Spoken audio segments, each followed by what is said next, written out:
اللہ تبارک و تعالی کی خاص توفیق اور اس کے کرم سے ہمارا موضوع جو سلسلہ وار جاری ہے وہ ہے ساز کے ساتھ سماع کا جائز ہونا قرآن و حدیث کی نظر میں، کہ قرآن و حدیث کی نگاہ میں قرآن و حدیث کے مطابق ساز کے ساتھ سماع کرنا، محفل سماع کی حاضری یہ جائز ہے۔ اس ضمن میں کچھ تمہیدی باتیں عرض کر لینے کے بعد آج سے باضابطہ اصل موضوع کے تعلق سے گفتگو کے لیے انہی تمہیدی نکات کی طرف ہم لوٹتے ہیں کہ جو چند باتیں ہم نے عرض کی تھی۔ نمبر ایک، چیزوں پر ان کی اصل یہ ہے کہ وہ جائز ہے، چیزوں کا اصل حکم یہ ہے کہ وہ جائز ہیں۔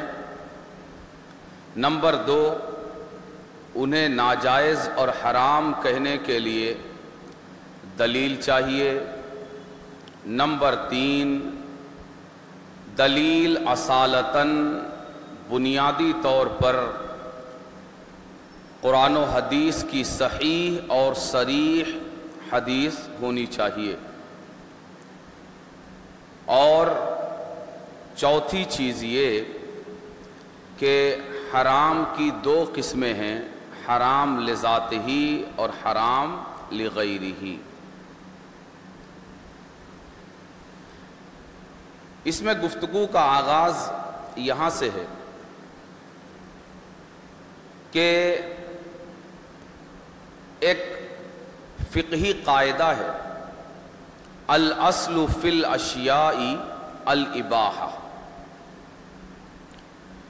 کہ تمام چیزوں میں اصل ان کا جائز ہونا ہے اور مباح ہونا ہے۔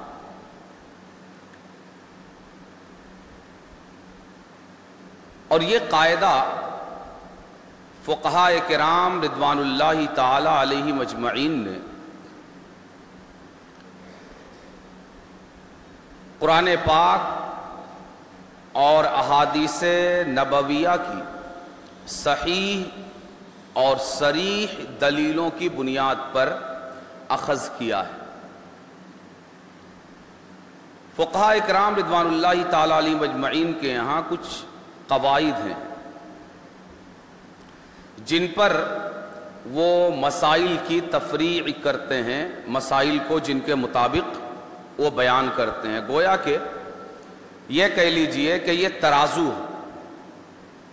جس طرح ترازو میں ایک طرف باٹ ہوتا ہے، دوسری طرف تولی جانے والی چیز کو رکھ کر تولا جاتا ہے، اسی طرح فقہاء کرام نے چند قواعد متعین کیے ہیں جن پر پورے اترنے والے مسائل کو وہ اخذ کرتے ہیں اور بیان کرتے ہیں۔ انہی قاعدوں میں سے، انہی باٹوں میں سے اور انہی معیاروں میں سے ایک قاعدہ الاصل فی الاشیاء الاباحہ، کہ تمام چیزوں کا اصل حکم یہ ہے کہ وہ جائز ہے۔ اس کی دلیل کیا ہے کہ اللہ تبارک و تعالی نے قرآن کریم میں ارشاد فرمایا وَخَلَقَ لَكُم مَا فِي الْأَرْضِ جَمِيعًا، کہ اللہ تبارک و تعالی نے زمین میں جو کچھ ہے سب تمہارے لیے پیدا کیا. کیا فرمایا؟ زمین میں اور کائنات میں جو کچھ ہے سب تمہارے لیے پیدا کیا ہے. اور ظاہر ہے کہ ہمارے لیے پیدا کرنے کا مطلب یہ ہے کہ ہمارے نقصان کے لیے نہیں بلکہ ہمارے نفع کے لیے پیدا کیا ہے. اور جب ہمارے نفع کے لیے پیدا کیا ہے تو وہ کیا ہوگی؟ حلال ہوگی اور جائز ہوگی. یہ بہت ہی بنیادی گفتگو اور انتہائی اہم مسئلہ ہے. اگر آپ اس کو ذہن میں اچھی طرح بٹھا لیتے ہیں تو شریعت کا اور مسائل دینیہ کے احکام کا ایک بڑا حصہ آپ کے ذہن میں محفوظ ہو جائے گا. کیا فرمایا؟ ساری چیزیں جو کچھ ہے زمین میں ہم نے تمہارے لیے یعنی تمہارے نفع کے لیے پیدا کیا ہے. جب نفع کے لیے پیدا کیا ہے تو وہ کیا ہے؟ حلال ہے. اسی طرح اور دیگر مقامات پر بھی اللہ تبارک و تعالی نے اس مضمون کو بیان فرمایا کہ وَسَخَّرَ لَكُم مَّا فِي السَّمَاوَاتِ وَمَا فِي الْأَرْضِ جَمِيعًا مِّنْهُ. تو فقہاء اکرام رضوان اللہ تعالی علیہم اجمعین نے قرآن کریم کی ان آیات مبارکہ سے ایک قاعدہ مقرر کیا. وہ کیا؟ کہ جب ساری چیزیں ہمارے نفع کے لیے ہے تو یہ کیا ہوگی؟ حلال ہوگی. لہذا قاعدہ یہ بنایا کہ تمام چیزوں کا اصل حکم یہ ہے کہ وہ حلال اور جائز ہے. ٹھیک ہے؟ اب شریعت میں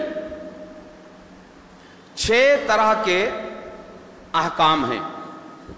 کتنے؟ 6 طرح کے. نمبر 1، آپ کسی چیز کو فرض کہتے ہیں، یہ ایک حکم ہے. نمبر 2، آپ کسی چیز کو واجب کہتے ہیں. نمبر 3، آپ کسی چیز کو مستحب کہتے ہیں. یہ ایک لائن ہو گئی، فرض، واجب اور مستحب. دوسری لائن میں اس کے مقابلے میں ایک حکم آپ لگاتے ہیں، حرام کہتے ہیں. نمبر 2، آپ مکروہ تحریمی کہتے ہیں. نمبر 3، آپ مکروہ تنزیہی کہتے ہیں. جواز کی لائن میں، جائز ہونے کی لائن میں 3 احکام ہیں، فرض ہونا، واجب ہونا، مستحب ہونا. اور اسی طرح اس کے اپوزٹ ڈائریکشن میں جو لائن ہے اس میں بھی 3 احکام ہیں، حرام ہونا، مکروہ تحریمی ہونا، مکروہ تنزیہی ہونا. ٹھیک ہے؟ یہ 6 احکام. ان 6 حکموں میں سے کسی بھی چیز پر کوئی بھی حکم لگانے کے لیے آپ کو دلیل پیش کرنا ضروری ہے. ان 6 حکموں میں سے کسی بھی حکم کا اگر آپ دعویٰ کرتے ہیں کسی بھی چیز کے بارے میں، مثال کے طور پر آپ یہ کہتے ہیں کہ یہ کام فرض ہے، دلیل چاہیے. آپ کہتے ہیں واجب ہے، دلیل چاہیے. آپ کہتے ہیں مستحب ہے، دلیل چاہیے. اسی طرح دوسری لائن میں آپ کہتے ہیں حرام ہے، دلیل چاہیے. آپ کہتے ہیں مکروہ تحریمی ہے، دلیل چاہیے. آپ کہتے ہیں مکروہ تنزیہی ہے، دلیل چاہیے. مگر مباح کہنے کے لیے کسی دلیل کی ضرورت نہیں ہے. مباح کہنے کے لیے، جائز کہنے کے لیے کسی دلیل کی ضرورت نہیں ہے. کیوں؟ اس لیے کہ وہ تو اصل حالت وہی ہے. ٹھیک ہے؟ آگ کے بارے میں یہ بتانے کے لیے کہ گرم ہے، کسی دلیل کی ضرورت ہے نہیں. آگ کی اصل حالت گرم ہونا ہے. ٹھیک ہے؟ اسی طرح برف ٹھنڈا ہے یہ بتانے کے لیے کسی دلیل کی ضرورت ہے نہیں. اصل حالت برف کی یہی ہے کہ وہ ٹھنڈا ہو. کوئی انسان صحت مند ہے یہ بتانے کے لیے دلیل کی ضرورت ہے نہیں. اس لیے کہ اصل حالت کیا ہے؟ صحت مند ہونا ہے. بیماری یہ طاری ہوتی ہے، عارض ہوتی ہے. بات آ رہی ہے سمجھ میں؟ تو اصل حکم کو بیان کرنے کے لیے کسی دلیل کی ضرورت نہیں ہوتی. وہ اپنے آپ میں ثابت ہے. وہ اپنے آپ میں ثابت ہے. باہر سے آنے والا جو حکم ہے اصل کے علاوہ اگر آپ کوئی دعویٰ کرتے ہیں تو آپ کو اس پر دلیل چاہیے. کسی نے کہا بھائی آگ ٹھنڈی ہو گئی تو اس سے دلیل طلب کی جا سکتی ہے. کسی نے کہا جو برف تم نے رکھی تھی وہ پگھل کے گرم پانی بن گیا، دلیل چاہیے ہوگی. لیکن کسی نے کہا بھائی آپ کی برف تو ٹھنڈی ہے، دلیل کی ضرورت نہیں. اب یہ جو مباح ہونا ہے، ساری چیزوں کا اصل حکم کیا ہے؟ مباح ہونا. اگر آپ کسی چیز کے بارے میں یہ دعویٰ کرتے ہیں کہ وہ مباح ہے، مباح ہے یعنی ایک معنی میں جائز ہے، حلال ہے. کیا کہہ لیں؟ حلال کہہ لیں. مباح اور حلال، اس کے لیے دلیل کی ضرورت نہیں ہے. کیوں؟ آپ جب کہتے ہیں کہ یہ چیز حلال ہے تو گویا کہ آپ کہتے ہیں برف ٹھنڈی ہے، آگ گرم ہے. تو جس طرح برف کے ٹھنڈا ہونے، آگ کے گرم ہونے پر آپ کو کوئی دلیل دینے کی ضرورت نہیں ہے، ایسے ہی کسی چیز کے حلال ہونے پر آپ کو دلیل دینے کی ضرورت نہیں ہے. کیوں؟ جس طرح برف کا اصل حکم اس کا ٹھنڈا ہونا ہے، آگ کا اصل حکم اس کا گرم ہونا ہے، اسی طرح ہر چیز کا اصل حکم اس کا حلال اور مباح ہونا ہے. ٹھیک ہے؟ اب یہ حلال گویا کہ یہ فلیٹ زمین ہے. اب یہ جو 6 احکام میں نے ذکر کیے، ان میں سے اگر آپ کوئی بھی دعویٰ کرتے ہیں کہ یہ فرض ہے، حلال مانے ابھی اس میں فرضیت نہیں ہے، بس حلال ہے، آپ کر بھی سکتے ہیں اور نہیں بھی کر سکتے، آپ کو اختیار ہے. حلال مانے آپ کیجئے یا مت کیجئے. مباح کا کیا معنی ہے؟ اس کا دونوں سائیڈ برابر ہے. لیکن آپ نے جب کہا فرض ہے تو آپ نے حلال والے سائیڈ کو بھاری کر دیا. اس کے مقابلے میں آپ نے کہا حرام ہے تو ناجائز والے سائیڈ کو بھاری کر دیا. ادھر آپ نے کہا واجب ہے تو کرنے والے سائیڈ کو بھاری کر دیا. اس کے مقابلے میں آپ نے کہا مکروہ تحریمی ہے، نہ کرنے والے سائیڈ کو بھاری کر دیا. ادھر آپ نے کہا مستحب ہے، کرنے والے سائیڈ کو بھاری کر دیا. ادھر آپ نے کہا مکروہ تنزیہی ہے، نہ کرنے والے سائیڈ کو بھاری کر دیا. لیکن جب تک آپ نے کہا تھا مباح اور حلال ہے، کوئی سائیڈ بھاری نہیں ہے. ٹھیک ہے؟ دونوں سائیڈ برابر ہے. یعنی مباح اور حلال کو کسی ایک طرف جھکانے کے لیے، مباح کون سی حالت ہے؟ ترازو کی وہ حالت ہے جس میں کوئی پلہ کسی طرف جھکا ہوا نہیں ہے. آپ چاہیں ادھر جھکا دیں چاہے ادھر جھکا دیں، لیکن اس پلے کو ادھر یا ادھر جھکانے کے لیے آپ کو دلیل کی ضرورت پڑے گی. ٹھیک ہے؟ اب کیوں دلیل کی ضرورت پڑے گی؟ اس لیے کہ یہ جو قاعدہ بنایا گیا کہ تمام چیزوں کا اصل حکم ان کا حلال ہونا اور مباح ہونا ہے، یہ قرآن کریم کی صحیح اور صریح دلیل کے ذریعے بنایا گیا. ٹھیک ہے؟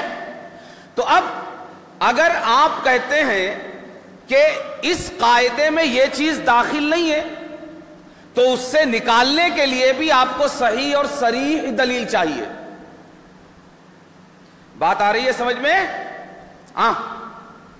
اب اپنے اس مسئلے میں دیکھیے ساز کے ساتھ سماع، جس کو ہم قوالی کہتے ہیں.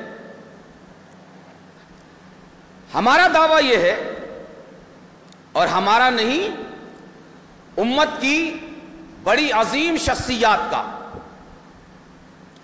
کہ ساز کے ساتھ سماع یعنی قوالی سننا یہ جائز ہے. اس مسئلے کو اب ہم دلائل کی روشنی میں دیکھنے کی کوشش کریں گے تمہیدی گفتگو کے بعد.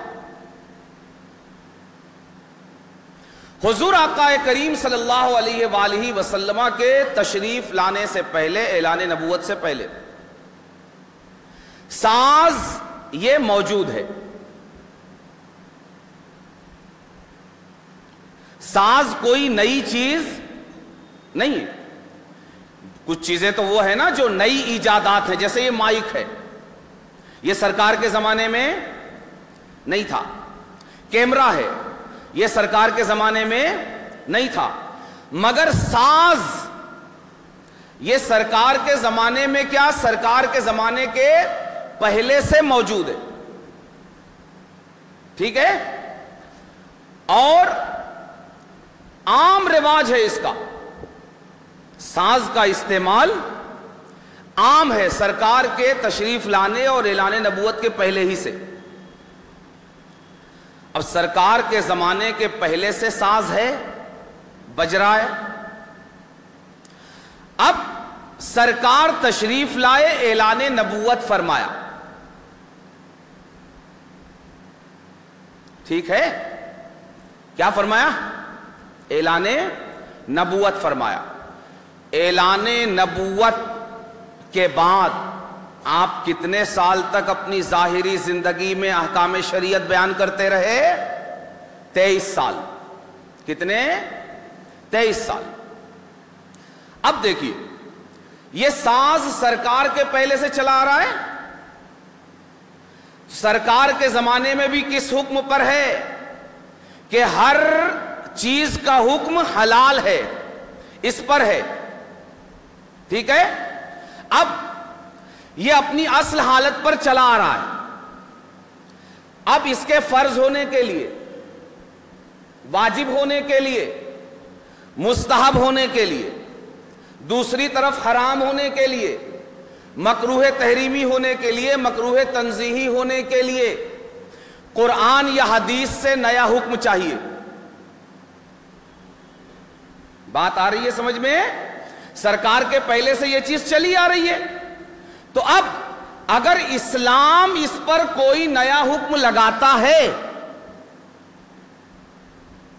حکم لگاتا ہے، اس سے ہی کیا سمجھ میں آ رہا ہے کہ حکم چاہیے. اسلام اگر اسے فرض کہتا ہے تو اس پر دلیل چاہیے قرآن یا حدیث سے. واجب کہتا ہے اس پر دلیل چاہیے. مستحب کہتا ہے اس پر دلیل چاہیے. حرام کہتا ہے اس پر دلیل چاہیے. مکروہ تحریمی کہتا ہے، تنزیہی کہتا ہے، اس پر دلیل چاہیے.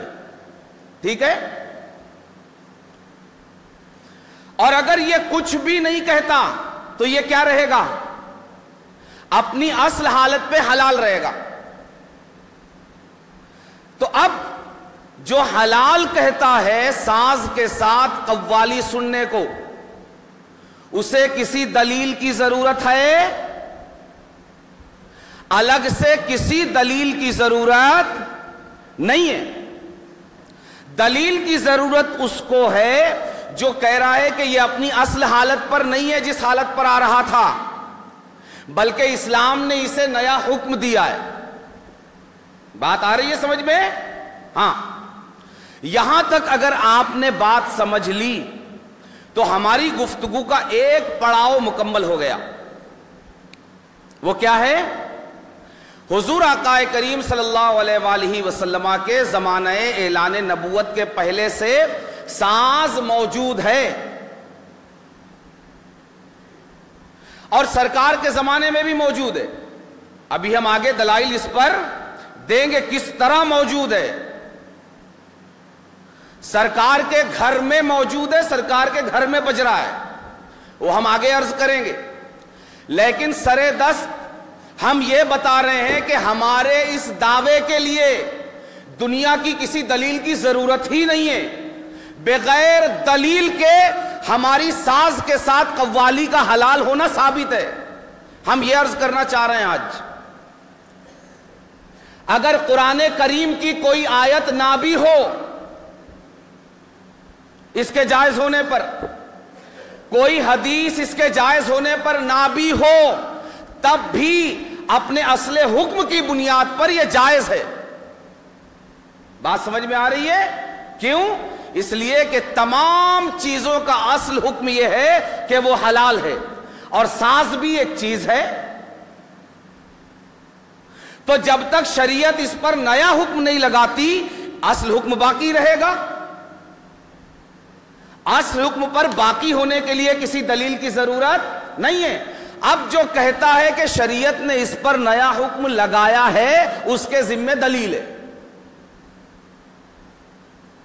جو ملا یہ کہتا ہے کہ ساز کے ساتھ قوالی حرام ہے، دلیل اس کے ذمہ کہ وہ بتائے کہ قرآن نے کہاں اس کو حرام کیا ہے، وہ بتائے حدیث نے کہاں اس کو حرام کیا ہے. ٹھیک ہے؟ ورنہ تمہارے پاس دلیل ہے تو پیش کرو، ورنہ ہمارا جو دعویٰ ہے ہمیں اپنے دعوے پر کسی دلیل کی ایکسٹرا ضرورت نہیں ہے. ہمارے دعوے کی یہی دلیل کافی ہے کہ ساز بھی ایک چیز ہے اور ہر چیز کا اصل حکم اس کا حلال ہونا اور مباح ہونا ہے. یہ کافی. ٹھیک ہے؟ اچھا، اب ہم یہاں ایک پڑاؤ ہمارا مکمل ہو گیا کہ ہم کہاں کھڑے ہوئے ہیں؟ ہم ساز کے اصل حکم پر کھڑے ہوئے ہیں. ٹھیک ہے؟ اب ہم ان سے کہتے ہیں کہ بھائی اگر آپ کے پاس اچھا حرام ثابت کرنے کے لیے دلیل اصالتاً کہاں سے لگے گی؟ قرآن سے یا حدیث سے. اور کیسی لگے گی؟ صحیح اور صریح. یہ بات تفصیل سے اپنی ہو چکی ہے، اس لیے اس تفصیل کو دہرانے کی ضرورت نہیں ہے. اب اس پڑاؤ کو مکمل کرنے کے بعد دوسرے پڑاؤ کے تعلق سے کہ کیا قرآن میں کوئی آیت ایسی ہے جس نے ساز کے ساتھ قوالی کو حرام کیا ہے؟ آپ سے عرض کر رہا ہوں کہ پورے قرآن میں سورہ فاتحہ سے لے کر سورہ ناس تک ایک آیت قرآن بھی ایسی نہیں ہے جو ساز کے ساتھ قوالی کو حرام قرار دے. ایک آیت ایسی نہیں. اور جب تک زندہ ہیں، جب تک دم میں دم ہے، اپنے علم میں اضافے کے لیے عرض کرتے ہیں. ٹھیک ہے؟ صوفیہ کے غلاموں کے اندر یہ عادت نہیں ہے کہ وہ فخر و غرور کا مظاہرہ کریں اور مونچھ پر تاؤ دے کر کہیں آؤ ہمارے مقابلے میں. نہیں، یہ ملاؤں کا انداز ہے، یہ ہم غلاموں کا انداز نہیں ہے. ہمارا انداز یہ ہے کہ ہم جب تک زندہ ہیں، دم میں دم ہے، ساری دنیا کو دعوت ہے کہ اگر قرآن کی ایک آیت کسی کے پاس ہے جو آیت ساز کے ساتھ قوالی کو حرام کرتی ہو وہ پیش کرے، ہم اس پر گفتگو کریں گے انشاءاللہ. ٹھیک ہے؟ یہ ہمارا دوسرا پڑاؤ بھی مکمل ہوا۔ نمبر 1، ہم اصل پر کھڑے ہوئے ہیں۔ نمبر 2، اگر آپ کوئی نیا حکم اس پر لگاتے ہیں کہ یہ حرام ہے، آپ کے ذمہ دلیل ہے، ٹھیک ہے؟ دلیل کہاں سے چاہیے یہ بھی آپ کو پتا ہے، دلیل کیسی چاہیے یہ بھی آپ کو پتا ہے۔ قرآن و حدیث سے میں نے پہلے پارٹ کے تعلق سے عرض کر دیا کہ پورے قرآن میں ایک بھی صریح آیت ایسی نہیں ہے جس سے ساز کے ساتھ قوالی کو حرام قرار دیا جا سکے۔ اگر کوئی آیت ہے جسے بھی مل جائے، وہ مجھ سے جہاں چاہے ملے، جب چاہے ملے، مجھے بتا دے، میں انشاءاللہ اس پر گفتگو کروں گا، ٹھیک ہے؟ یہاں پر ہماری گفتگو کا دوسرا پڑاؤ بھی مکمل ہوا۔ اب آئندہ ہفتے سے اگر رب نے چاہا تو احادیث کریمہ سے اس حوالے سے انشاءاللہ گفتگو کریں گے کہ کس طرح اصل کی بنیاد پر تو یہ حلال ہے ہی، لیکن مزید حضور آقا کریم صلی اللہ علیہ وآلہ وسلم نے خود اس عمل کو کر کے کس طرح اس کے جائز اور حلال ہونے والے پلے کو بھاری فرما دیا ہے۔ صرف حلال نہیں، سرکار نے کر کے کس طرح اس پلے کو بھاری کیا ہے، انشاءاللہ وہ آپ کے سامنے رکھنے کی کوشش کریں گے۔ اللہ تبارک و تعالی ان دلائل اور ان احکام کو ہمیں دل و دماغ میں بٹھانے کی اور انہیں جگہ دینے کی توفیق عطا فرمائے، انہیں سمجھنے کی توفیق عطا فرمائے۔ وما علینا الا البلاغ۔